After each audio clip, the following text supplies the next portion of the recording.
Hello, everyone. This is Jonathan Little. I'm here today with the 141st episode of Weekly Poker Hand. 141 is kind of a tongue twister, but we got through it. Today we have Ace-Jack suited in second position, and a tight aggressive person limps under the gun with a 40 big blind stack. I have 150 big blinds, though, so I have a lot of chips. However, in this spot, I think calling behind is by far the best option. If we call behind, if someone raises, we can easily call. If we raise, though, and someone re-raises, well, now we probably have to fold. So I like limping here. I mean, Ace-Jack suited is a great hand. We're perfectly fine taking this 5 or 6 or 9 ways, whatever they want to do.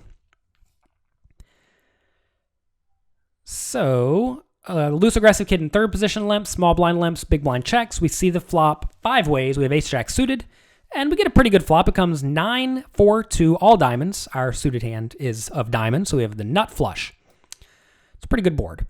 Checks around to me, and I decide to bet 1,400 into the 2,450 pot, and I'm fine with this. Anyone with the king or the queen of diamonds is probably going to call this bet size. Notice if you start betting very big, like 2,500 or 5,000 even, a lot of people are going to start folding out a lot of the hands that you really want to get action from. So this is a great spot just to make a somewhat standard bet that can get called by top pairs, bottom pairs, middle pairs, straight draws, flush draws, etc. So I like this bet. I see nothing to really say about this bet. This is just good and standard. Tight aggressive kid in the small blind calls, and the other players fold. So tight aggressive kid in the small blind has 20,000 remaining going to the turn. Pot's 5,000 now. Turns a 2 of spades, and tight aggressive kid checks. So now I am still completely in the mode of let's try to get money in the pot, because even though the 2 of spades on the turn pairs the board and definitely makes my hand worse in theory, in reality it's pretty unlikely we're against 9-2 or 4-2, and also pocket 9s and pocket 4s are somewhat unlikely, and a lot of players even lead with those hands and limp pots or check raise them, so it's pretty unlikely we're against one of those hands. So I do bet 4,200 into the 5,000 pot, and the purpose of that is so that I can shove the river. Notice the pot's going to be 16,000 or what am I saying? The pot's going to be 13,000 on the river, and my opponent has 16,000 behind, so I made about as big of a bet as I realistically could on the turn and perhaps still get called by some marginal hands. And then if I make a small overbet on the river, I do think a lot of players will hero call you with a hand like Ace-9. So I like this play. I think this is pretty nice, and my plan is certainly to shove the river if my opponent checks. River's a king of spades, and now my opponent jams all in on me. That is not what I was expecting to see. So when my opponent goes all in, how do we feel about this? This is either a bluff with a busted flush draw, or it is a hand that my opponent thinks is very strong. So which hands will my opponent think are very strong? That's going to be flushes and full houses. So how many full houses are there that make realistic, logical sense? Maybe king 2 with a king of diamonds. There are 2 combinations of that hand.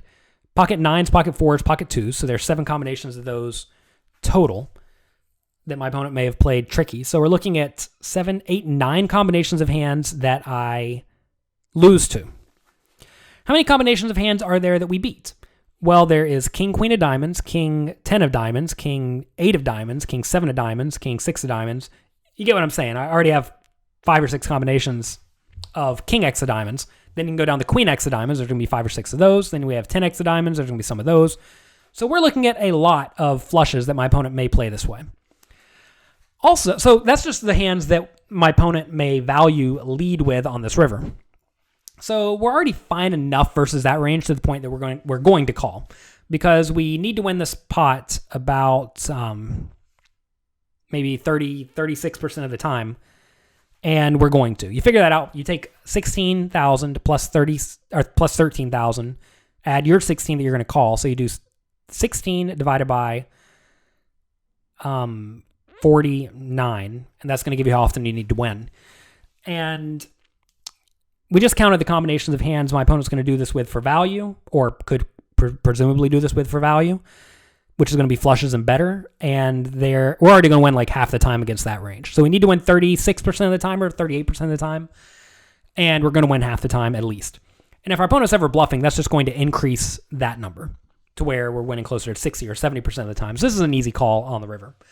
Now, if you have any reads on your opponents or on your opponent who is leading into you on the river, that can certainly sway this to a fold, because some players will legitimately never bluff in this spot, and they'll also never overvalue a hand like the 10 high flush.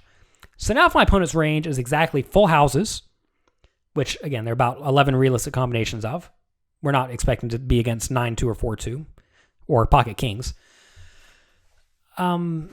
You want to ask yourself now, is my opponent ever shoving with any king high flushes? And if the answer is yes, then you are back to having a pretty easy call, because there's a nice proportion.